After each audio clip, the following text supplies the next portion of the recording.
Yes, students, are you able to see the screen? Yes, sir. Thank you. Okay, here. So here, as we have to provide more current for the load, we are reducing the current ISH by increasing the resistance by providing more number of turns. See here, we are going to have high resistance for the field winding, so that ISH will be less. If ISH is less, in order to provide the required MMF, Ni, so MMF equal to Ni. You know that MMF is equal to Ni.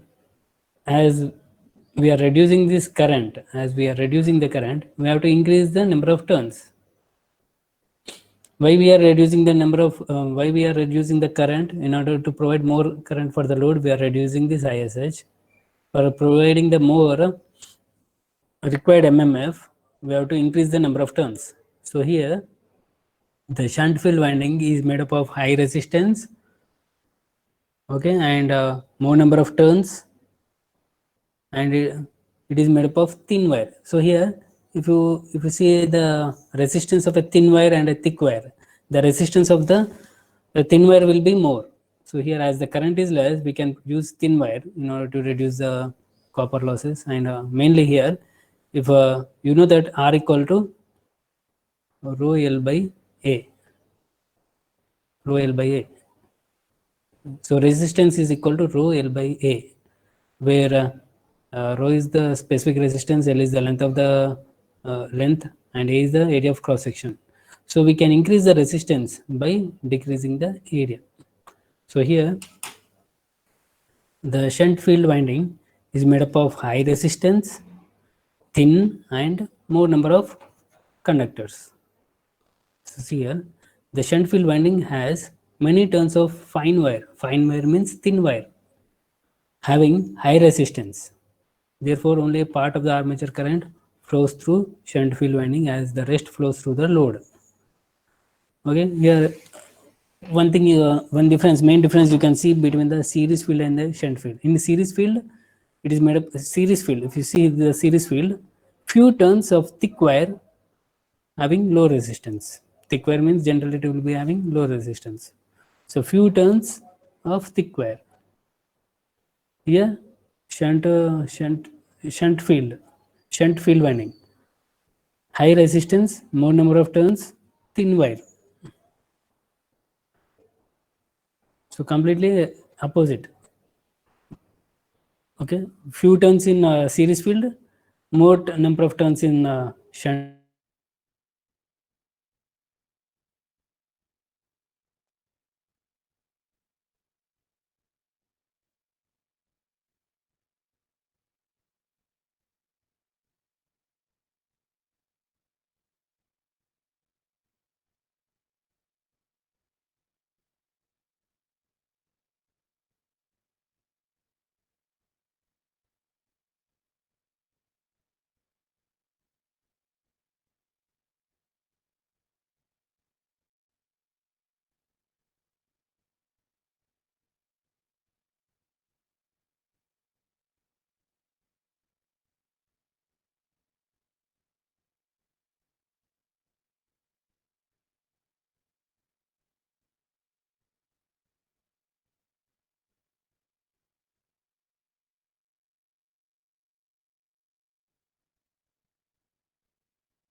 Yes, are you able to see the screen?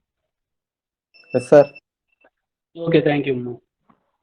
So here if you see the difference between a series field and shunt field, series field it is made up of low resistance, low number of turns and more thickness, thick wire.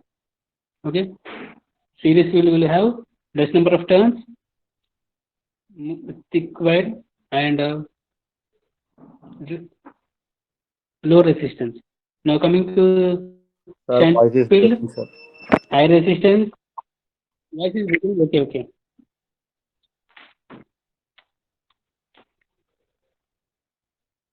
Now is it clear?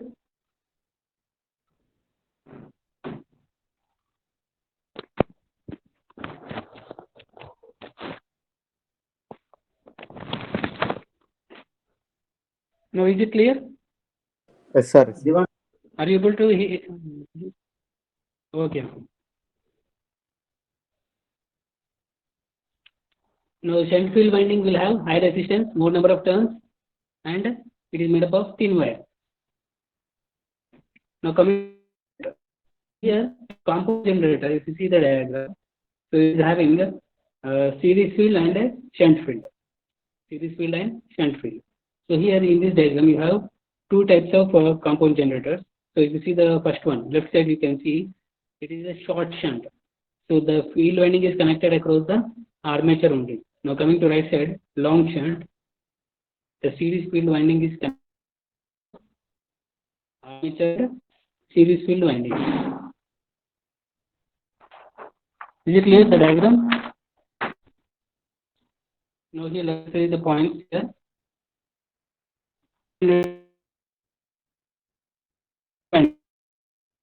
Sir, voice is breaking, sir.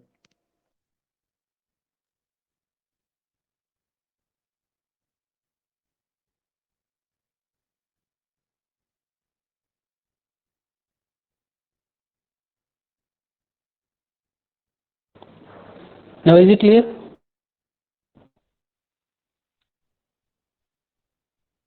Now is it clear? Are you able to hear my voice?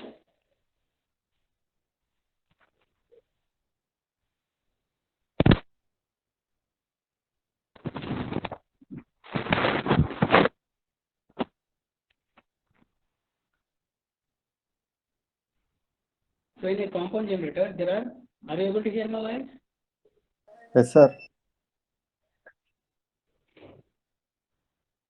Okay. In a compound generator, there are two sets of field windings on each pole. One is in the series and the other in parallel with the armature. Maybe short shunt. The type is generator. There are two types. First one is the short shunt. So here you can see here, which only shunt field winding is in parallel with the. I mean, now coming to picture, shunt winding is in with both the time. Sir, my voice is breaking, sir. Breaking, okay. No problem. See the first diagram. So here shunt field winding is parallel with only armature. Right side you can see here the shunt field winding is in parallel with both field armature winding. Let's see this.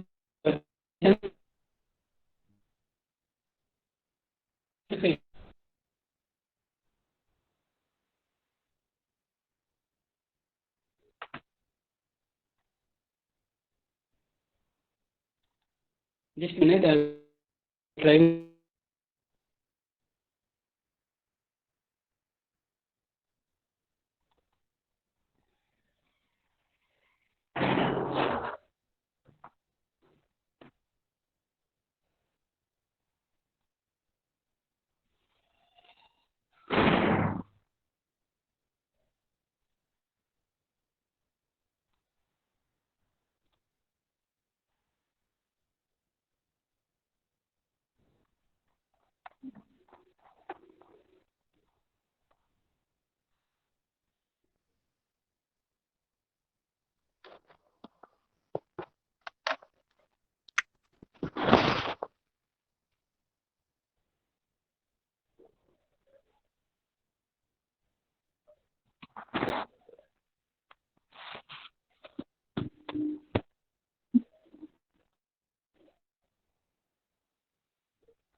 Are you able to see the screen?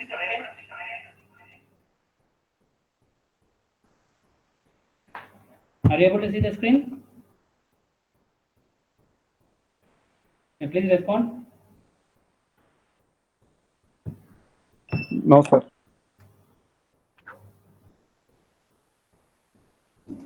No?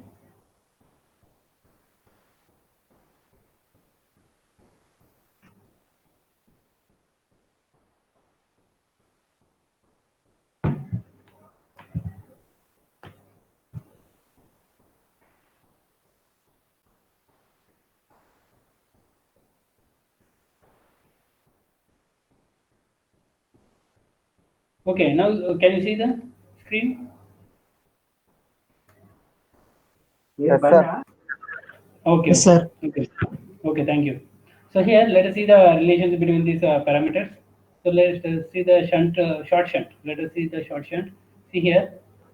So IA, the current IA is split into ISH and IL. Now here, the current flowing through the series field winding is IL. Okay, series field winding is IL. Now coming to this long shunt. So here, the current IA is split into ISH and IL. The current flowing through this series field winding. See here, you can observe this difference here. The current flowing through this series field winding is IA. Here, the series field, the current flowing through this series field is IL. Now let us write the equations. So the series field current ISC is equal to IL, but here in this ISC equal to IA, which is equal to IL plus ISH.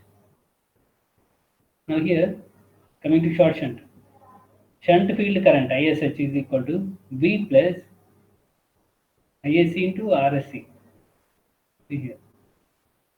So here EG by RSH gives ISH. What is EG? V plus RSC into IL. RSC into IL is nothing but ISC. So like this also you can write. So here the terminal voltage V equal to EG minus IRA minus ISC into RSC. So here this is very easy to show you. So terminal voltage. So V equal to EG minus here. V equal to EG minus IARA. So armature will be having some resistance RA. Okay. EG minus IARA minus ISC into RSC into IL. That is equal to V. RSC into ISC. IL equal to ISC here. Next, power developed EG into IA. Power delivered is V into IA. So similarly, you can write the relations in this also function also. Okay. Now let us do a problem on this. So a 100 kilowatt, 240 volts, the shunt generator. So for you, shunt or series will be given, compound will not be given. A very simple problems will be given. So let us take this one. A 100 kilowatt 240 volts shunt generator has a field resistance of 55 ohm. The field resistance is given. Next, and armature resistance of 0.067 ohms. You can see the armature resistance. Very, very less resistance. 0.067 ohms. Find the full load generated voltage. Now here you can see here 100 kilowatt is the output and 240 volts is the terminal voltage. So what about IL? IL is equal to here I have mentioned here. So 240 volts is the terminal voltage. Whatever the voltage they give for a shunt generator, that is the terminal voltage. Next, 100 kilowatt. is the output, maximum output. So here the load is consuming 100 kilowatt. Maximum load it can take is 100 kilowatt. So here if I want the full load current, IL, so divide the power consumed by power by voltage. So power is 100 kilowatt, 100 into 1000. It will be in watts by voltage. So you are going to get the full load current. Okay. So find the full load generated voltage you require. So here, what is the EG you have to calculate? So for that, you have to calculate IA. So here, full load power generated voltage, find the full load generated voltage. So for that, you have to calculate the EG. EG into I, EG, yeah, EG is enough. If you calculate EG, that is our answer. So for calculating EG, you require IA. So IA equal to IL plus ISH. So for that, we will require ISH. ISH equal to terminal voltage divided by resistance. That gives ISH. So you calculate ISH, you are going to get IA. So IA is equal to IL plus ISH. So you are going to get IA. Now what about EG? EG equal to V plus IARA.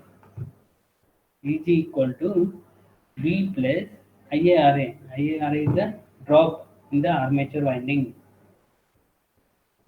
So V is 240 plus IA is you substitute the value of IA, RA, you are going to get EG. So here the generated voltage is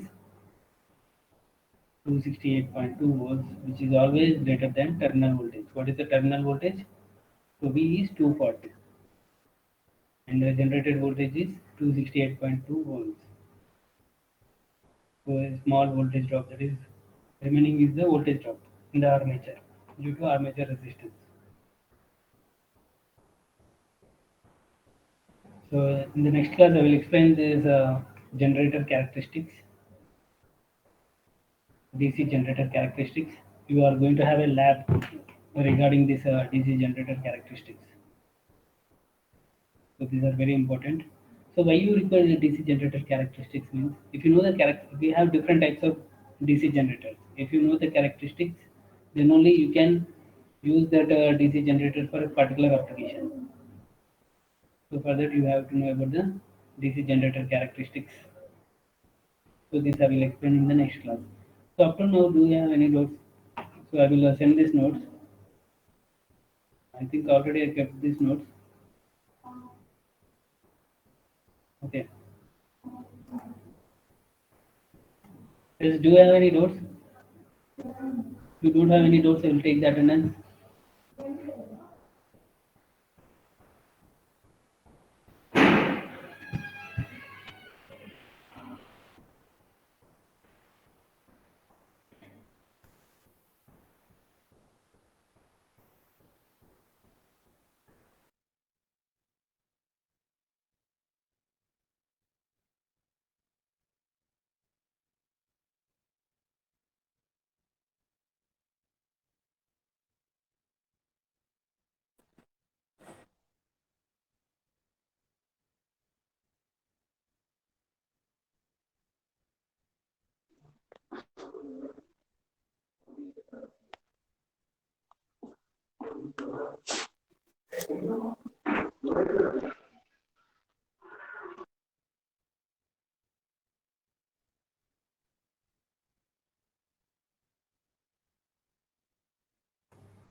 Yes, sir.